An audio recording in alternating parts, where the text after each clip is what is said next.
The 49ers play the Tennessee Titans this week, and I honestly can't think of a reason they're going to lose, which is, of course, terrifying me.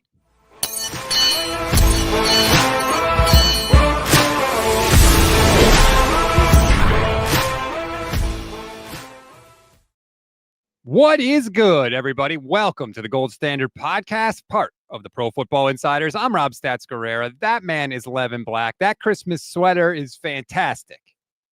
Not no Christmas sweater. That's giving holiday mood. It's, if anything, a winter. That doesn't mean holiday. I guess, but you're it's wearing red, blue, gray, black, and white. What? Because it has a tiny bit of red in it? Yeah, I don't know. It just looks like a sweater that somebody would wear around the holidays.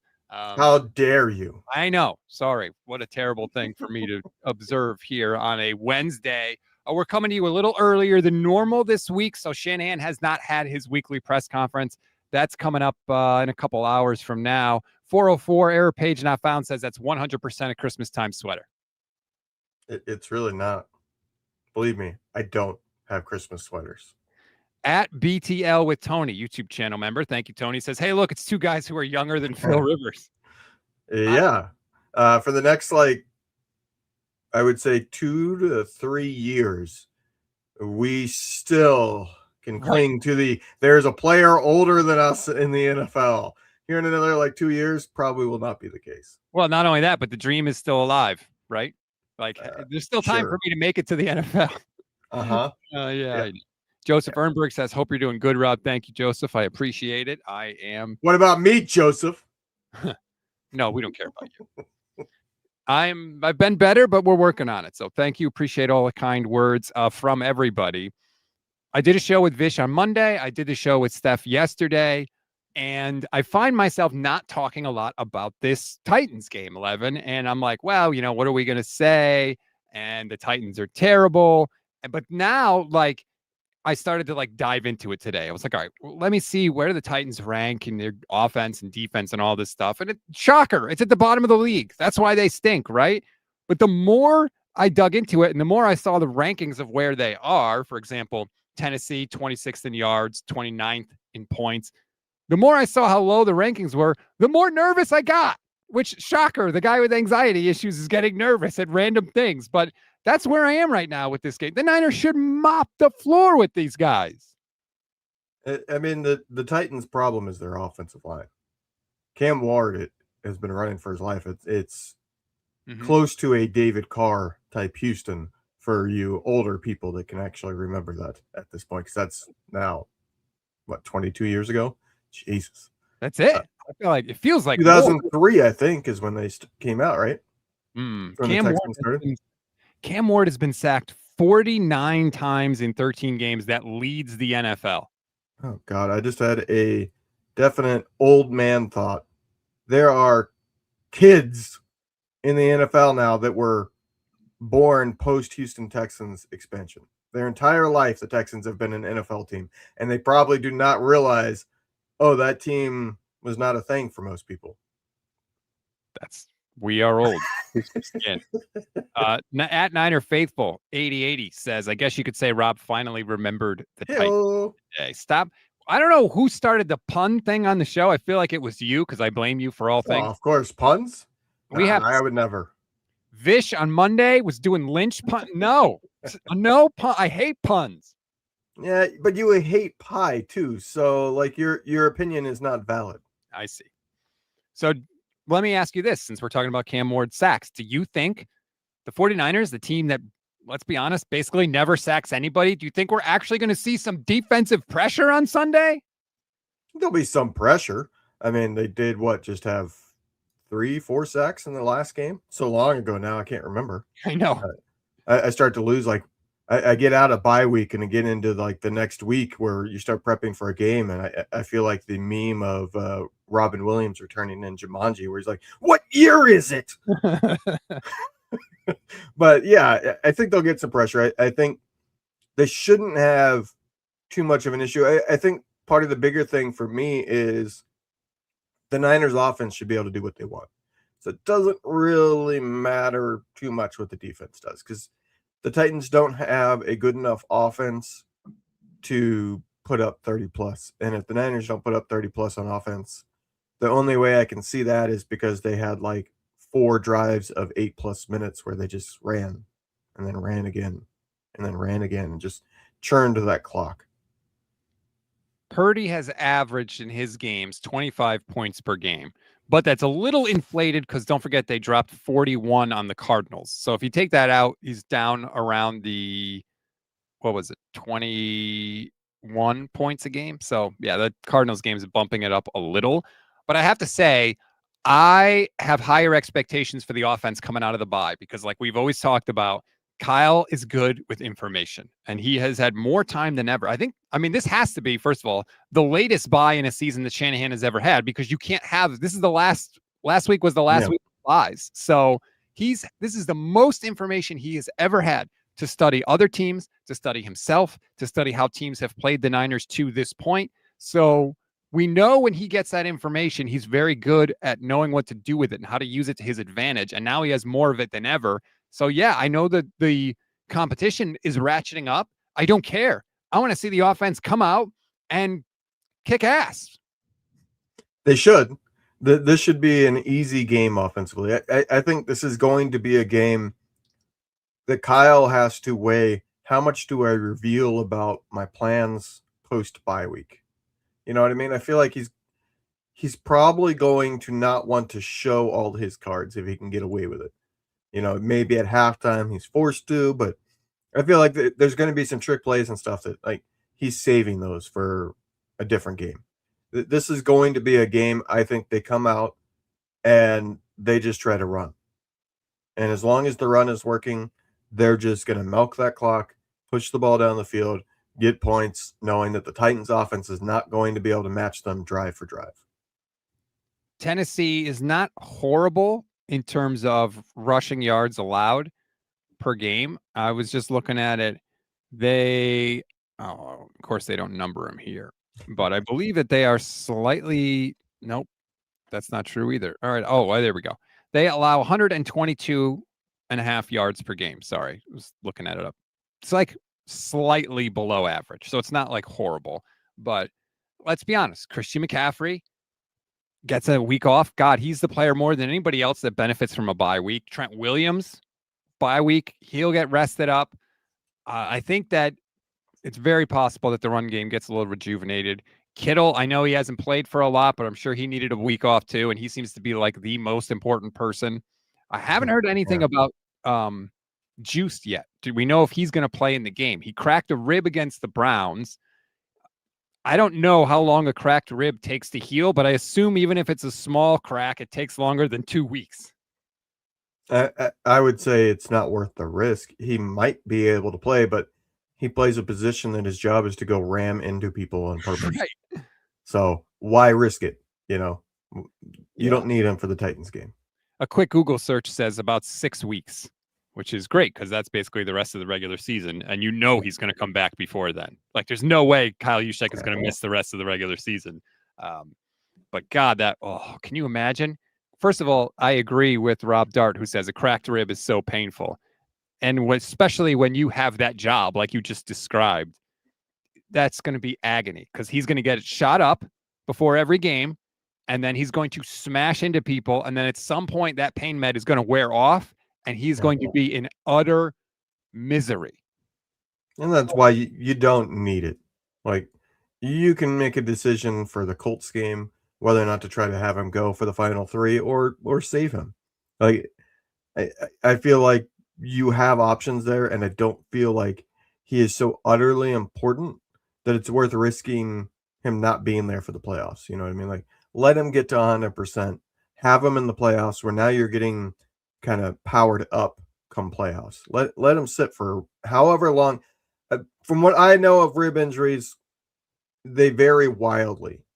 They are extremely painful, but some people, a cracked rib or a pulled cartilage is something that can be 3 to 4 weeks and they're back to normal. And some people, it's longer than the 6 weeks. I've known a handful of people that have either broken ribs, cracked ribs, or torn a cartilage. One of those was my brother, and I may or may not have messed with him when he had a torn cartilage. Oh, dude, what did you do? Yeah, it was just being a younger brother. I think I was only like 10 years old when it happened. He was 13. Hmm. But I do remember him not being able to move around very easily because it was painful. Gabe Pereira says Juice better play because Jawan Jennings played with 5 busted ribs. It's That's true. true. He wasn't shy about letting everybody know about that too. Um, this comment from Quinn Rasmussen says, I cracked a rib in high school and didn't know, which led to me pulling a back muscle and ended my season. How do you crack a rib and not know? Maybe he's a badass. Like most of our audience. So we'll see on Juice. I'm sure Kyle will give updates today. Sam Okuwanu will get an update on. I don't know if he's going to go yet. He had a high ankle, I believe. Tatum Bethune. Eddie Pinheiro is, you got to assume he's back because they cut Matt Gay yesterday. So hooray. I will say this. I don't want to hear any, well, they rushed Eddie Pinheiro back too soon, and that's why he missed the kick that he normally would make. Because that's all we heard about Moody. Now, maybe that was just cover because Moody sucked. But Matt Gay made every kick that he had for a while he was filling in. So you better be damn sure Eddie Pinheiro's 100%. I mean, the 49ers have still not missed a field goal since Moody was let go. Yeah, he's the only guy, only 49ers kicker this year that has missed a kick. Niner Faithful 8080 says, did Adrian Martinez get cut too? Yes, he did. They opened the practice window for Curtis Rourke, a.k.a. the Maple Missile. Now, he's not expected to be active, but I do think it's important, Levin, because he's going to be in practice. They're going to get a look at him. And I think if he is tall enough to ride the bumper cars, so to speak, if he passes the bar, Kyle will say, yeah, you know what? I can live with him as my backup quarterback next year. We can trade Mac Jones.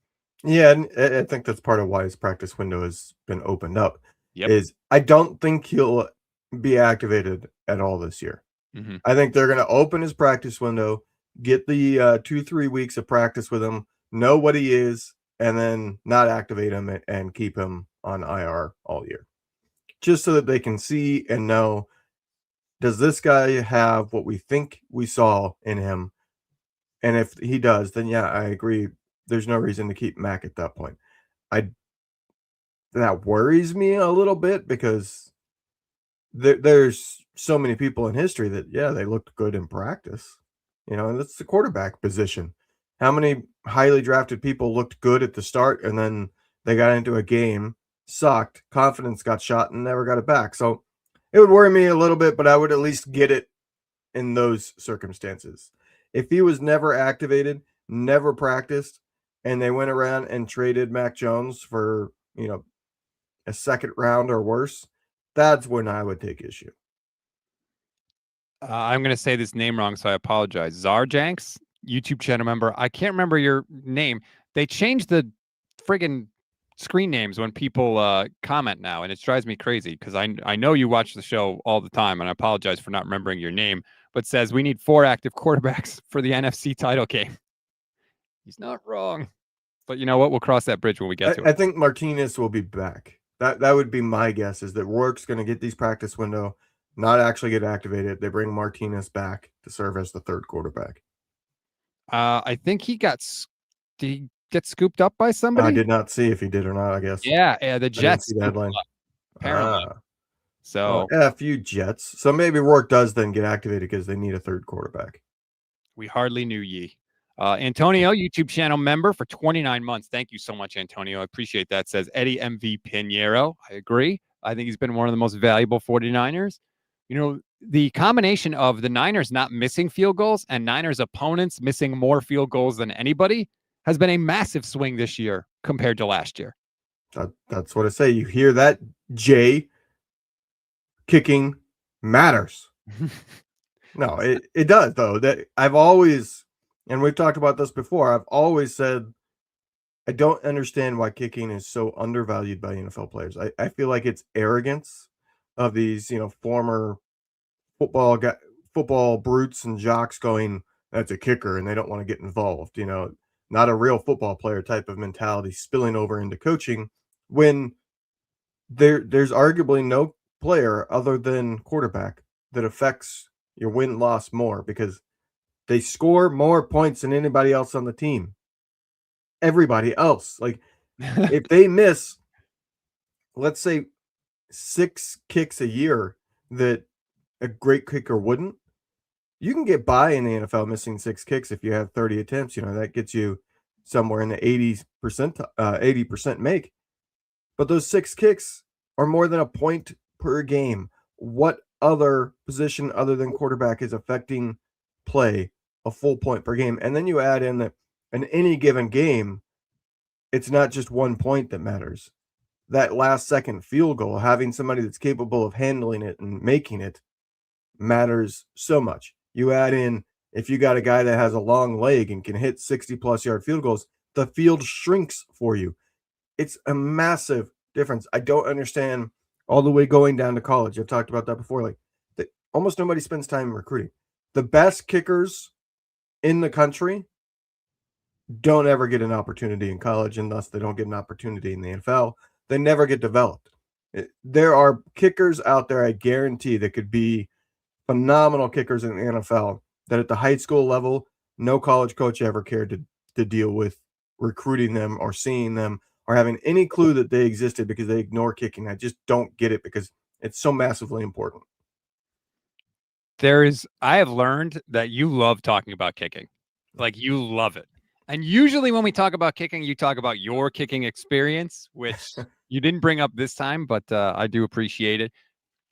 Fist pump, new YouTube channel member, Nils Oak Bartleson. No, that can't be right.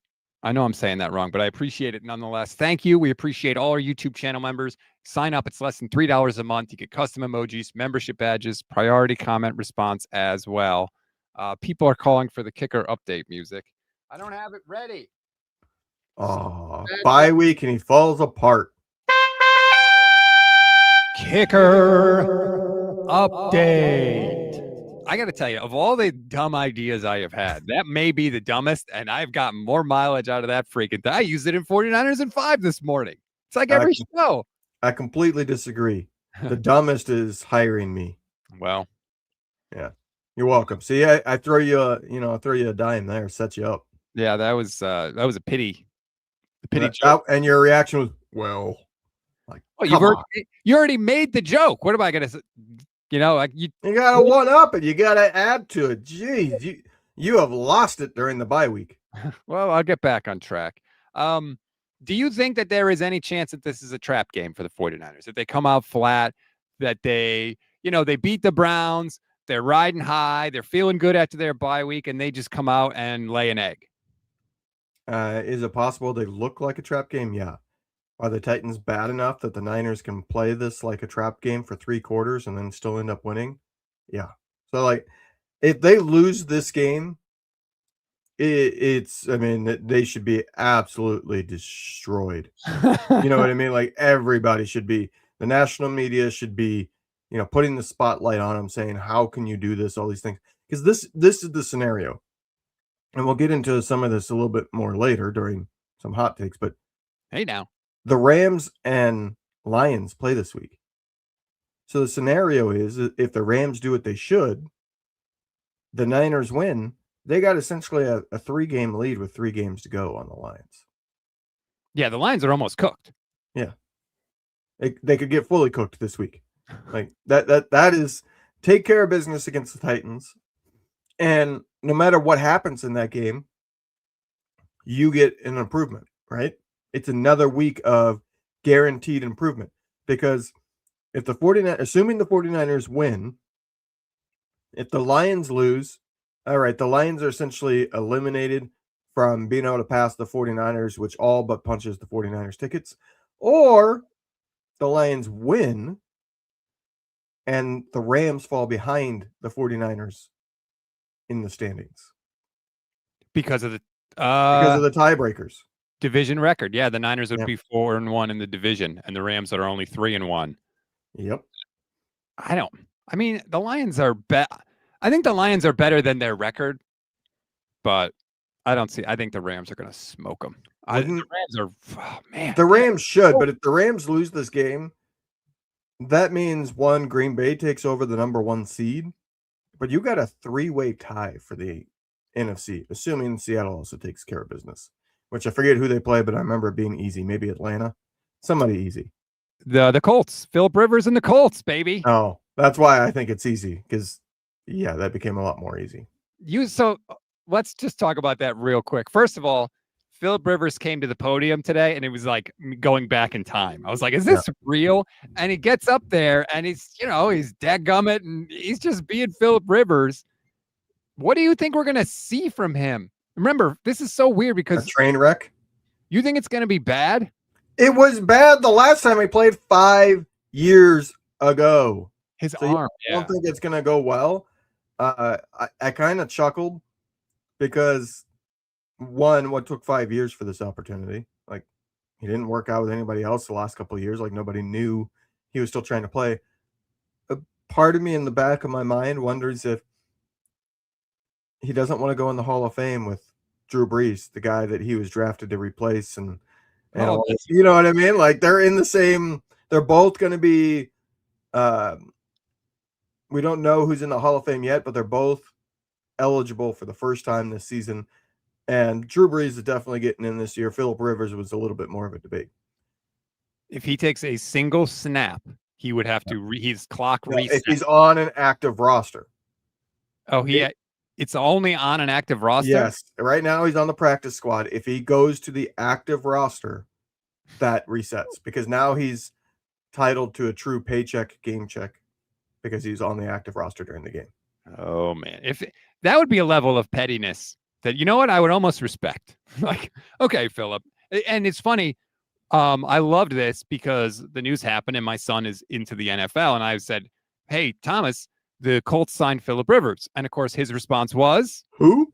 Exactly. Who is Philip Rivers? So I'm trying to tell him, like, who is Philip Rivers? And I'm like, picture a cowboy that they just plucked out of the Old West and made a quarterback. He's got the accent. He says dadgummit, and he's tough as iron.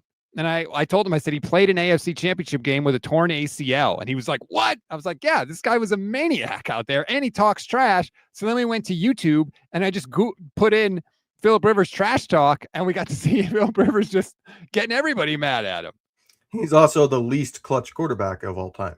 That's why, to me, I mean, it's a 49er show, but to me, he would not get in first ballot for me. So you're not nervous about potentially facing him in 2 weeks at all? No, not at all. Like, he sucked 5 years ago. He is the only quarterback. He was the quarterback of the only game I have ever seen that a team lost after going to victory formation. Why did they lose? Because Philip Rivers pulled away too soon before the snap and ended up fumbling the snap. And they lost the fumble and then allowed the touchdown. Oh, man. Chargers going to charge. The Chargers charging is because of him. He was the quarterback during those years that they constantly wasted a prime LaDainian Tomlinson. He was a really good quarterback. But the fact of the matter is, Philip Rivers played in one conference championship game and never made a Super Bowl. I'm not worried about a 44-year-old Philip Rivers. But was that the game where Brady threw the interception at the end that would have sealed it, but the Patriots stripped Flowers and then recovered it, and then they went on to win? Was that the title game, or was that just a regular playoff game? I can't remember. I don't remember. I remember that they beat the Colts in that playoffs that they made the conference championship game because side story, I was traveling down to Mobile, Alabama with classmates, fellow journalists in college because the Ball State had made the GMAC Bowl, the GMAC Bowl in Mobile, and we stopped at an Applebee's because the Colts and Chargers playoff game was on, and we sat somewhere. I think it was Birmingham is where we stopped. I think that's where we were. It was either that or Montgomery. We just entered Alabama, and we stayed there for 3.5 hours to watch that game. And I'm sitting at a table. There were 3 of them were big-time Colts fans. You know, we're all sports journalists, so it's personal. 3 of them are Colts fans, and 2 of us were anti-Colts fans is the best way to put it. And I just remember watching that game and the glee of the Chargers actually doing something in the playoffs and knocking off the Colts. It's one of those sports memories that will forever be in my mind. And just watching those 3 see the Peyton Manning Colts lose in the playoffs yet again. Isn't it weird how like that stuff sticks with you? Certain games stick out in your mind for certain reasons. I like this comment from Benali. She says, "Give Jennings a few snaps on defense and let him and Phillip Rivers chirp at each other, and who gets hit first for science." I feel like if you have Jennings on defense, they're calling one of those plays of, all right, all 5 offensive linemen are going right there, and they're just going to come after him because, yeah, I mean, and we haven't really weighed in on all that stuff. I'll say this. I kind of side with the other people, the other side. Jennings can say what he wants, that he's never crossed the line, but he has multiple opponents saying he has. And one of those opponents detailed that he started talking about people's wives. Yeah, And that's a line. kids. You don't cross that line. If he mentioned the wives or the kids, yeah, that's the type of guy that. And look, I was never a professional, but that's the type of guy that instantly triggers. All right, I'm taking your knee. Like you crossed a line, I'm gonna cross the line. That's kind of. I was an eye for an eye type of sports person, not exactly rational when I was on the field. But yeah, like if he mentioned wives and kids, he deserves everything coming for him. Arjun says, enough kids to mention for Jennings. Yeah, Phillip Rivers has 10 kids. That's a lot of ammunition for Juwan Jennings in the trash talk department. I'm just tired of hearing about like this story and Juwan Jennings in general. Like, I'm just tired. You're not important enough for me to spend any time on Juwan Jennings. I'm sorry. Just going to lay that out there. We're going to get to Levin's hot takes in 1 minute. But first, I want to give a shout out to Sleeper, as we always do. First of all, because they put the Santa hat on their logo for the app, which I appreciate. Well done, Sleeper. But also because it's what we use to make all of our picks. And we still make the picks every Friday. Not going to lie. We were awful last week because we did all non-49ers picks. We need to stay in our lane. I think we learned that the hard way. We will. But please, if you want to make picks, please do it with Sleeper. There's a bunch of reasons you should. One, because it's super easy. You just pick higher or lower on a bunch of different stats, and you could win up to 1,000 times your money. And go check it out. Just sign up for the app to get a free $20 entry. And if you do want to deposit money, use our code GSP, and you'll get a $100 match on your first deposit. Terms and conditions apply. See Sleeper's terms of use for details. Currently operational in over 25 states. Check out Sleeper today. I keep going to this game because obviously I have to do the read over and over again. And I don't know which Niner I want to hitch my wagon to on offense. Is it Kittle? His receiving yardage total is 49.5. That seems low to me, but also sometimes they just use Kittle to block and don't throw him the damn ball. I don't know that I would be picking passing overs. I mean, it's too risky because there's too good of a chance of this becoming a blowout quickly. Well, that is true. Christian McCaffrey's number is 74.5 receiving yards. I would take more than 74.5 rushing yards. Sorry if I said receiving yards. So I'll go more on Christian McCaffrey for that. And you know who I would go more if they have it on there? Brian Robinson, rushing yards. It's not up there yet. Sometimes they add stuff as we get closer to game time. But you know what I mean? Like I feel like there could be some mop-up duty here where you get an easy guarantee because his over is like 15 yards and he gets an entire drive to himself at the end. Or he'll break off one run at the end when they're trying to kill the clock, and that'll put you in the green. I'll take Tony Pollard more than 40.5 rushing yards too. I don't think he's going to have necessarily a great game, but I think he'll eventually cross that number. So there you go. There's a couple of picks for you. Again, make your picks with Sleeper. Use our promo code GSP. Before we get to your hot takes, Levin, I want to get to this from Joseph Ernberg, who says 44-year-old Rivers is 10 times the quarterback Brock Purdy will ever dream to be. If you're talking careers, Rivers is a better quarterback than Brock Purdy can probably reach. Yes. But if you're talking about Phillip Rivers right now, no. Like Jared Stidham is probably a better quarterback than Phillip Rivers is right now. Like I don't remember his stats, but 5 years ago he was bad for the Colts, and it's been again 5 years. So yeah, I would be shocked if he suddenly comes in and looks really good.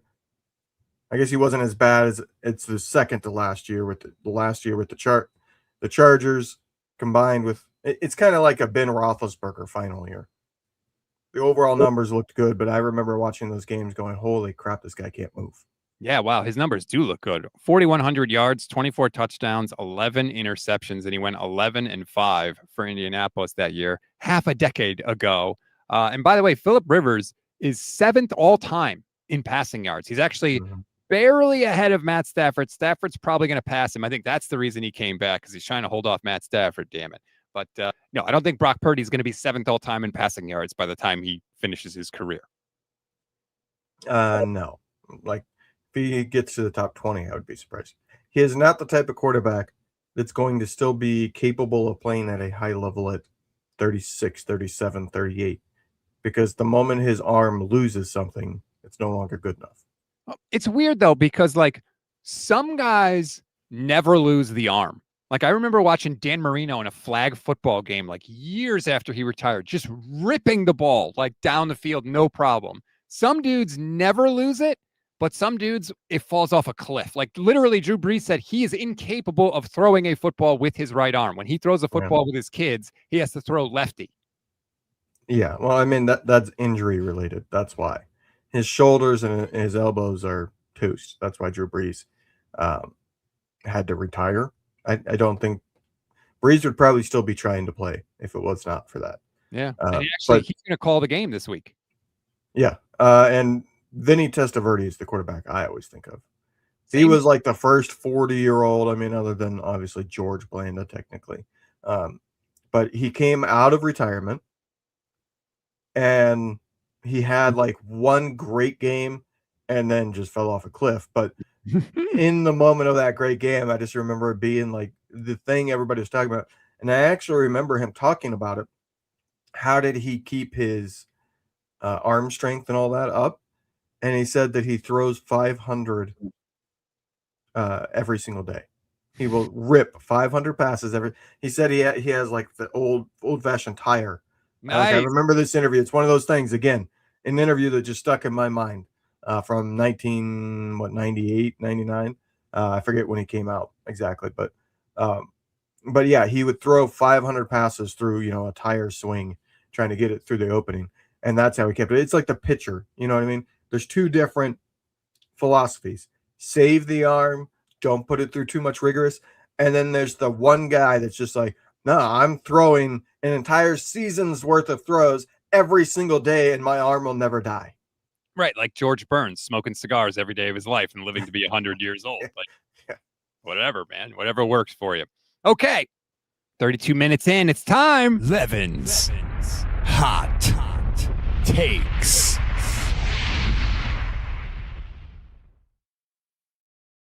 For us this week, sir. One that's going to piss everybody off. Christian McCaffrey's not getting 1,000. Whoa, why not? He's not going to be able to get the receiving yards. I think teams have decided that's what they're taking away. They're going to try to limit his receiving, and because his rushing has been so bad, they say, if that means he has a little bit more rushing lanes, so be it. We can live with that. We cannot allow him to dominate the game with the receiving yards. He needs to average 48.5 receiving yards per game in the last 4. His last 3 games, he's averaging 38. I think teams have changed, and I especially think when you get to the final game, Seattle's going to say, we're not letting that guy do it. Arjun. See, there you go, Arjun. Appreciate the name is back now. Gives you, what is that, 7 peppers for spiciness? I'm going to give you the full 3 for sure. You get the 3 flaming peppers. That's my rating on this take.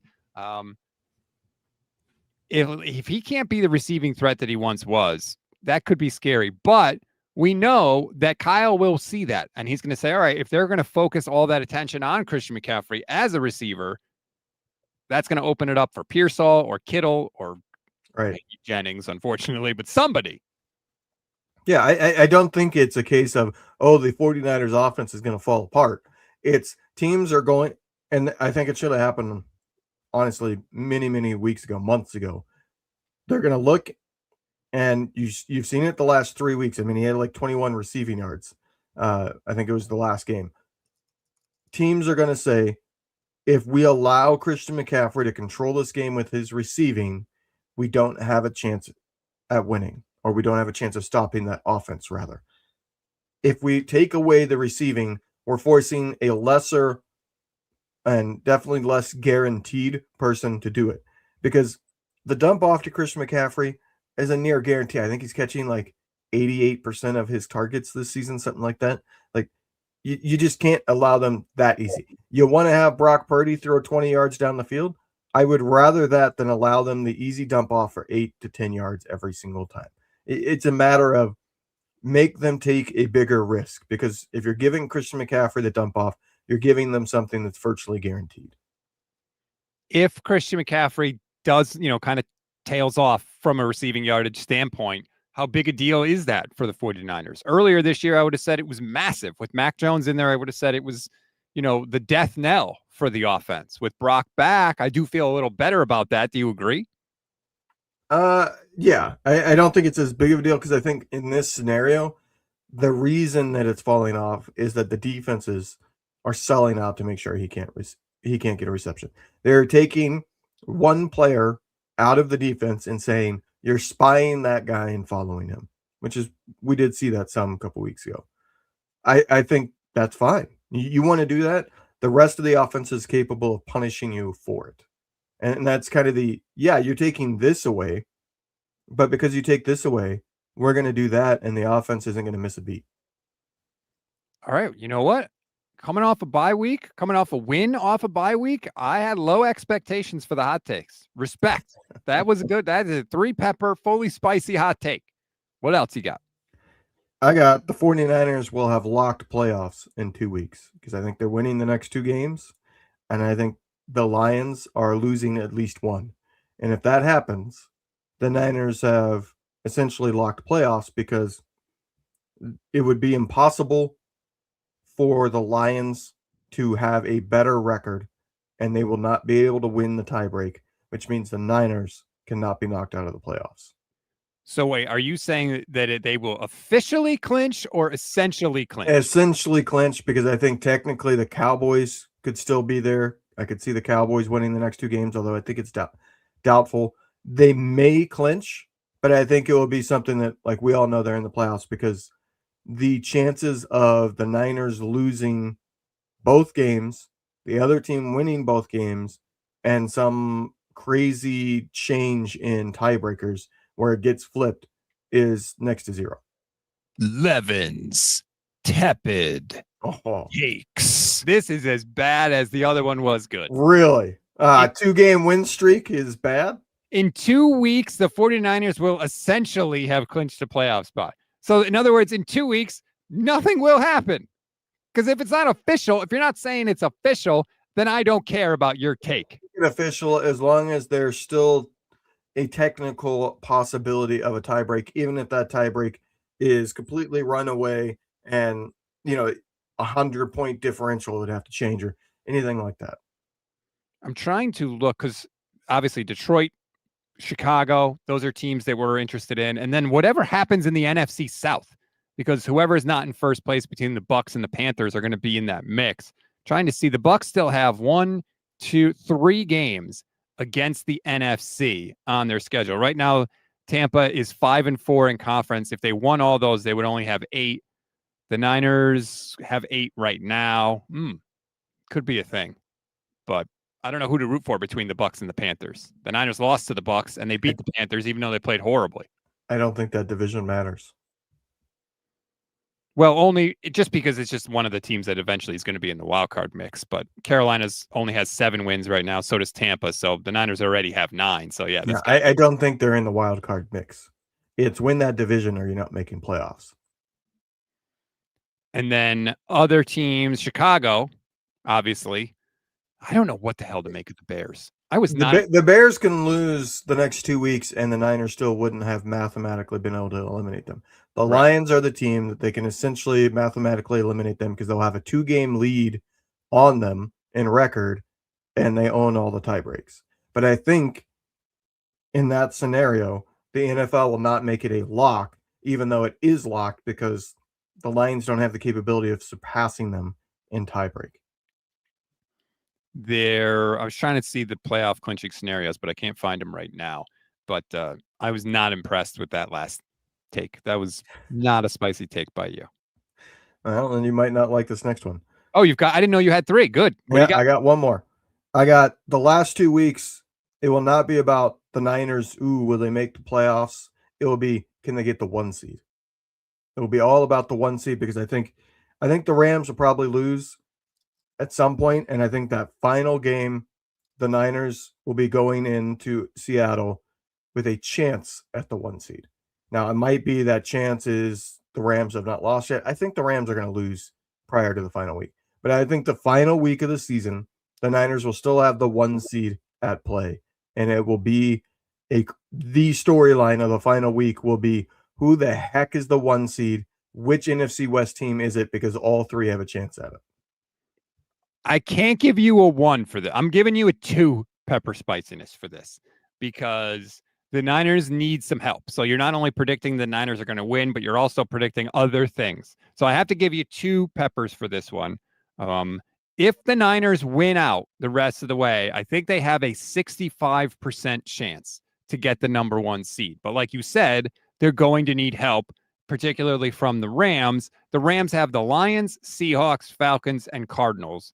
You would think the game they're most likely to lose is Seattle, just because of how close that game was earlier this year. Sam Darnold threw 4 picks, and yet the Seahawks had a game-winning field goal in the air at the buzzer. They missed it, but they were still in it close enough. So that game is going to be a battle. I mean, yeah, I think that 65% chance, I've seen it before, and it caught me off guard because it's lower than I would have thought. If the Niners win out, all they need to have the 1 seed is the Rams and the Packers don't win out. If the Rams and Packers both go 3-1 and the Niners win out, they have the 1 seed. So they only need those 2 teams to lose 1 out of 4. What's the likelihood one of those 2 teams win out? Well, the Packers have, in my opinion, the hardest schedule in the NFL remaining. I think they have something like Cowboys, Bears, and then somebody else that's tough amongst their final 4. Man, I don't know. It's crazy when you say it like that. It sounds so simple and so possible. Oh, it is simple. That's what it is. Yeah. So they have, here's the Packers' remaining schedule. I was wrong about the Cowboys. It is Broncos this week, at the Broncos, for that matter, at Chicago. Then they host the Ravens, and then they're at the Vikings. Like, what are the chances they win all 4 of those? I would say next to 0. Like, that's a really hard Final 4. Yeah, but what if their quarterback goes down and they bring back Ben Roethlisberger? Yeah, sure. Now, I don't know. Yeah, it's crazy that we're even talking about this in Week 15. It is absurd that we are talking about this, given everything that's happened. Let me say this, and maybe this is the hottest take of them all. If the Niners get the 1 seed, they're the worst 1 seed in a long, long time. No, a couple of years ago, the Titans were they were the 1 seed in the playoffs. And I think, but that was a good, like, Ryan Tannehill. They had Derrick Henry at the time. Like, that was not a bad 1 seed. I think they would have been worse. I'll say this. If the Niners get the 1 seed, you can kiss Robert Saleh goodbye. There is no chance he's not getting hired if the Niners somehow ended up with the 1 seed. Yeah, it's going to be a very interesting first month of the offseason. Because usually that first month is, whatever. But it's going to be, Robert Saleh, at the very least, is going to be interviewed for multiple head coaching gigs because, 1, they're going to want to see what makes him tick. 2, he meets the Rooney Rule. Did you hear on the 49ers Plus Minus podcast with Kyle Kami and Barrows? Kyle Kami slipped in that he said, we've both been told if Saleh leaves, Gus Bradley's going to be the DC, which is not stunning because they kind of hinted at that when they hired him. Yeah. But there are potentially some really interesting options out there. Let's say Saleh does get hired. Yes, Gus Bradley is there and he's been in-house, so he maybe is the favorite. But you could have Jim Schwartz be out there. You could have Raheem Morris be out there. And Kyle loves Raheem Morris, though. That's the thing. Kyle loves him. So I know. Because he was at the Rams previously and all that, and they worked together in the past. Yeah, I mean, I wouldn't be upset by Raheem Morris. The Jim Schwartz is the pipe dream one for me. That's the one I want. I kind of, you know what? I And like his aggressiveness. he I like his fits the ability. mold. Exactly. And oh, by the way, let's just say Myles Garrett hits the market. I mean, they'd have to trade. Right. They would have to trade. I'm just saying, like, if you're Myles Garrett, you go, oh, gee, a Super Bowl contender who I get to stick with the defensive coordinator who's giving me the sack record, essentially, coaching me into the sack record. Also, can he get more out of Bosa? That would be my question. Niner Faithful says Jim Schwartz would leave the Browns. I think Kevin Stefanski might get fired, which puts that whole staff, you know, in question. Who knows what they're going to. I think 100% Stefanski is gone. He looks like he's trying to get fired.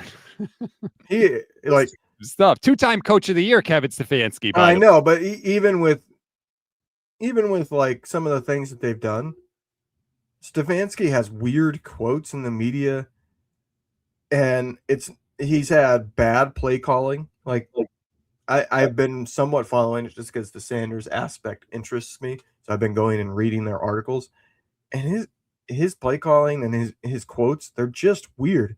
But then, unless it was ownership forcing it, which wouldn't fit the narrative, because supposedly Sanders being on the Browns is solely due to ownership forcing him to get drafted in the 5th round.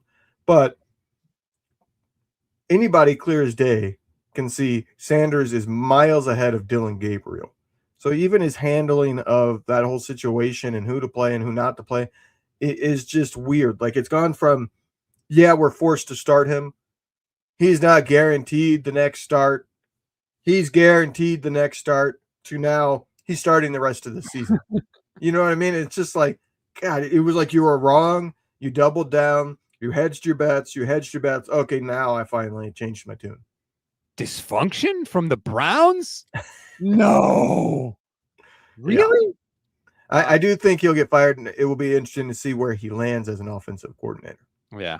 Probably somewhere in the NFC West, just to continue to make our lives a friggin' festival, because this division, like, that's the other part of this too.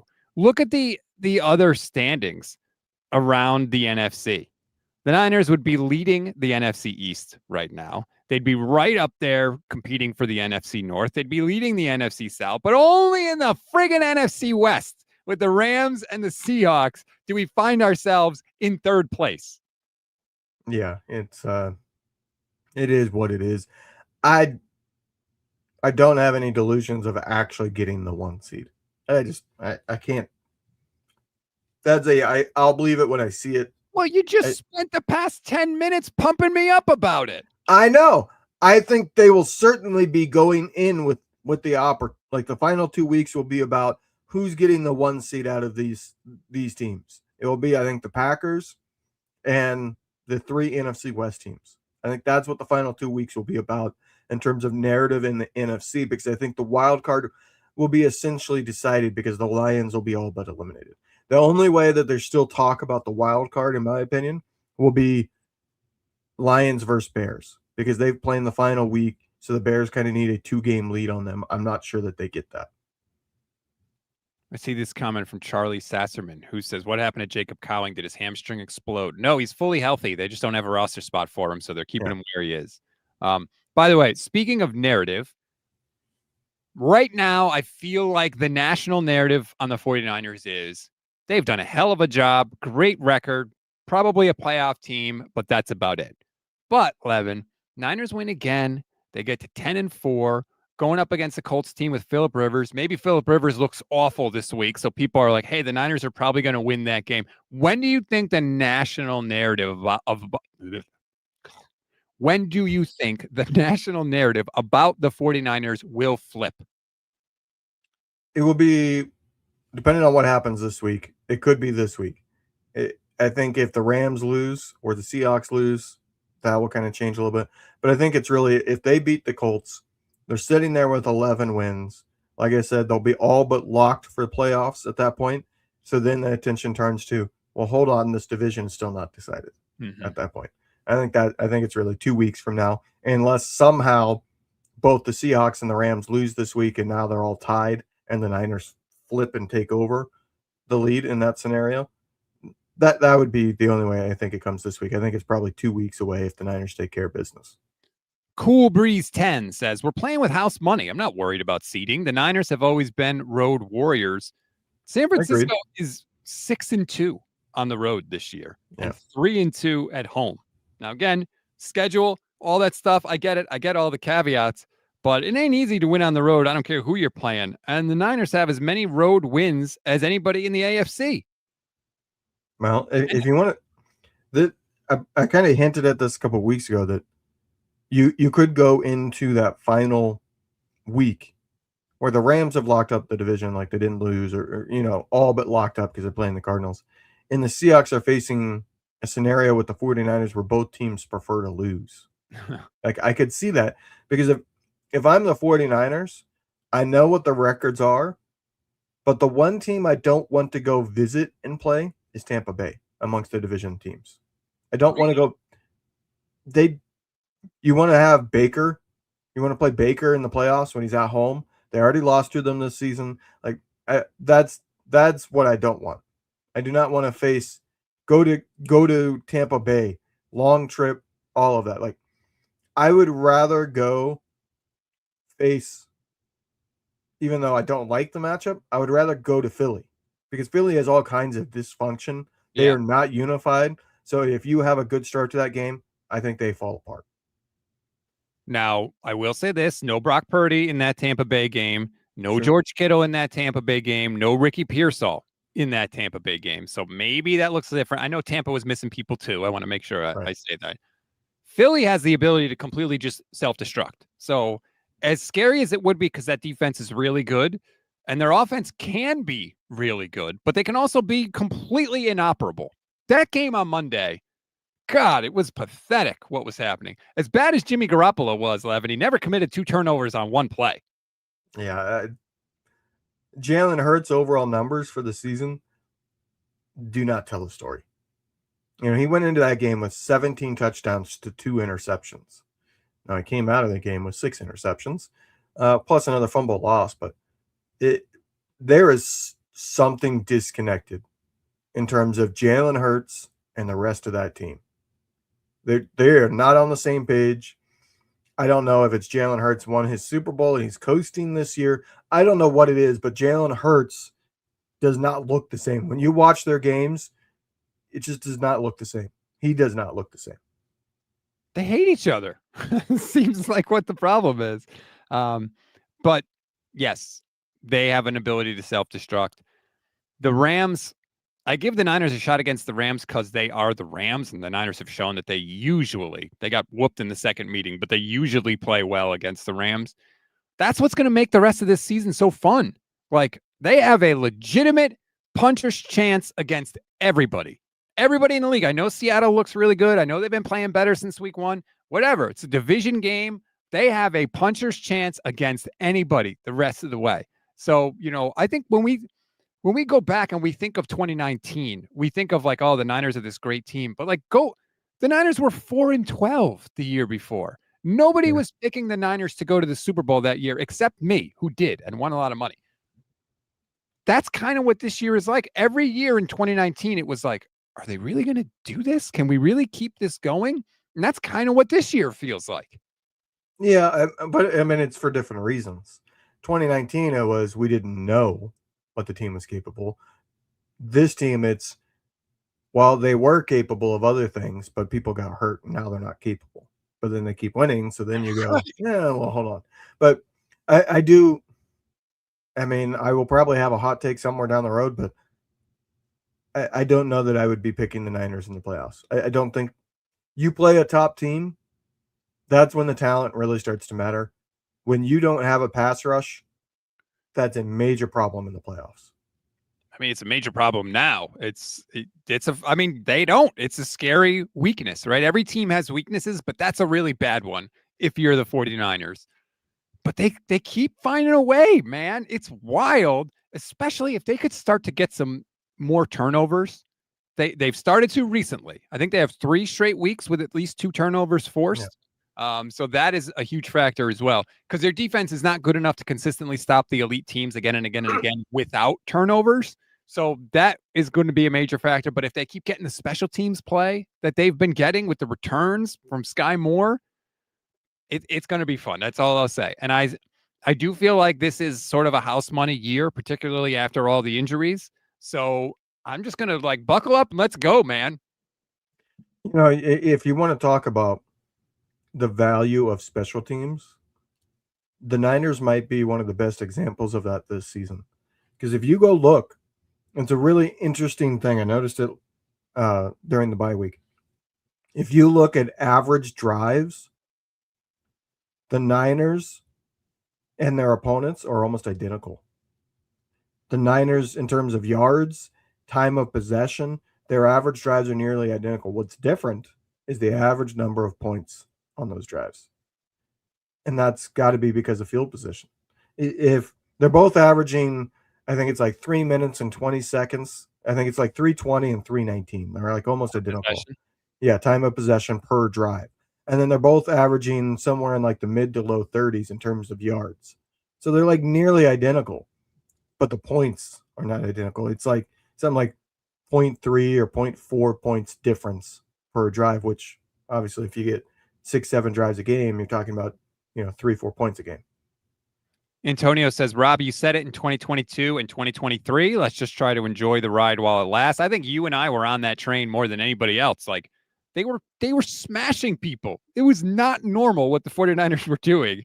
And we were just reminding people like, hey, this is not normal and it's going to stop at some point. And it has stopped. Although I saw a crazy stat from Colin Cowherd of all people, Levin.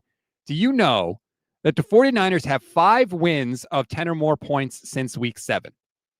And that is tied for the NFL lead. 5 wins of 10 or more. Like we think of this team as squeaking by. They actually haven't been. And they have 2. What was the other number? They have the number 1 scoring defense since week 11. What?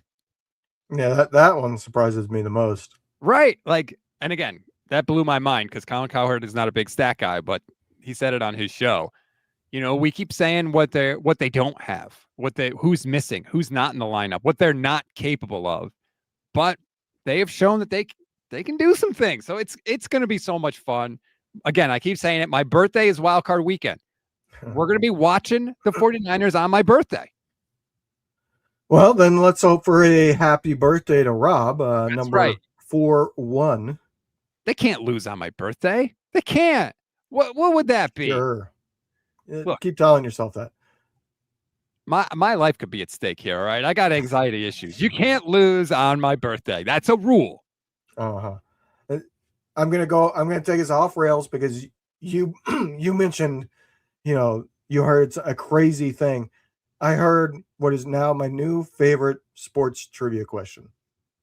All right, I'll just delete this for the audio version of the podcast. But sure, if you want.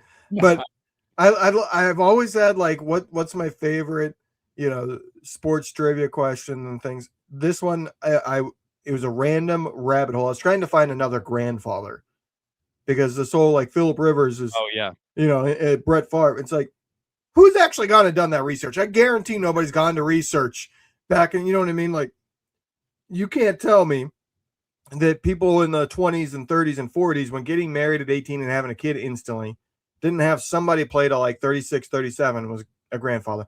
You can't tell me, there's quite a few players that have had a kid while they were in high school. Mm-hmm. You can't tell me that then they played to 36 and that kid's 20, 21 years old and has a kid. Somebody's out there. You know what I mean? But that got me looking at who's the oldest person, like Googling oldest person to play in each decade. And one of them ended up in reading his bio having the best all-time sports trivia question. Can you name, and I guarantee you can't, the only Hall of Famer to have played exclusively for NFL teams that no longer exist? Oh. So it's got to be an older guy. But I can give you a clue. He's also the first Hall of Famer to live to 100. I have no idea. Ace Parker. Okay. Yeah. See, Yeah, I feel like you don't even know who he is. you Yeah, set me up for failure there. I know you weren't going to get him, but like that's a great trivia question. He's the only, and it's guaranteed to forever be true. He's the only Hall of Famer to play for teams that no longer exist. Ace Parker was a halfback, defensive back, quarterback. Kind of quarterback. He won MVP as a quarterback. It's kind of weird that he's in the Hall of Fame. He played baseball for a long time, and when that didn't really work out, at like the age of 30, he came to the NFL. He had like 2 or 3 great years, won an MVP, and then kind of went back. Like he still kind of played football, but he tried to go back to baseball. So he had like this really short period. It's kind of weird that he got in the Hall of Fame doing that. He last played in 1946, but he made the Hall of Fame in 72. Yeah. So there you go. All right. There's your Ace Parker update. Ace Parker update. Yeah. He lived to 101. He actually only died like 10 years ago. Damn. Yeah. All right. Well, now I feel like I need to have a trivia question for you, but I don't have one. So, who's the only baseball pitcher to pitch in 4 different decades? I've heard. Is it Satchel Paige? No, it's not. Yeah, that's too. Who is it? I've heard this trivia question before, and now I can't remember the answer. Not Nolan Ryan, because it was like a non-obvious answer. It's 3 decades. Sorry, not 4. 3 decades. But it's Jim Palmer of the Baltimore Orioles. Came up in 65, pitched to 84. Yeah. It's absurd. Anyway, all right, that's going to do it for this edition of the show. By the way, Pete Alonso to the Baltimore Orioles broke right before we went live on the air. Shocked the hell out of me. Didn't see that one coming. Tipping the balance of power to the other side of the AL. What the hell are the Mets doing? Anyway, that's going to do it for this edition. The Mets are weird. Like this video, subscribe to the channel. If this is your first time checking us out, thank you so much. We're live every single day. We have different hosts on different days. I call it a 49ers buffet. If there's something you don't like, come back again. I promise you'll find something you will. Are you going to join us for the instant reaction show this weekend? I will, and I'll leave you with this awesome tidbit analogy. The Mets are the Cowboys of baseball. Spend all kinds of money, get all kinds of headlines, and never do shit. Completely disagree. The Mets were in the World Series a couple years ago, and the Cowboys can't even get to an NFC title game. Wrong, wrong, wrong, wrong. When's the last time the Mets won a title? In the 80s, right? Yeah. Long time ago. Yeah, but they at least have gotten back to the championship. The Cowboys can't even play for a championship. And now just don't mean perfect. Terrible, terrible job. That we're ending the show on that. Thank you. Fine. The Mariners are the Browns. How about that one? The Mariners just played in the American League Championship. Yeah, and the Browns had a playoff year too. A playoff year and playing to get into the championship are 2 slightly different things. The 49ers may have a playoff game this year. If they get to the NFC Championship game, we're going to feel a little differently about it. They make the playoffs once every 20 years. They are the Browns of baseball. You're just mean. Just a mean thing to say. It's only mean because it has a hint of truth in it.